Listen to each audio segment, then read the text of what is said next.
मी सुनेत्रा अजित पवार गांभीर्यपूर्वक प्रतिज्ञा करते की कायद्याद्वारे स्थापित झाले आहे अशा भारताच्या संविधानाबद्दल मी खरी श्रद्धा व निष्ठा बाळगीन।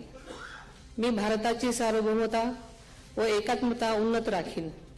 मी महाराष्ट्र राज्याची उपमुख्यमंत्री म्हणून माझी कामे निष्ठापूर्वक व ससद्विवेक बुद्धीने पार पाडेन आणि संविधान व कायदा यानुसार सर्व तऱ्हेच्या लोकांना मी गांभीर्यपणे व निपक्षपातीपणे तसेच कोणाच्याही विषयी ममत्वभाव किंवा आकस न बाळगता न्याय वागणूक देईन।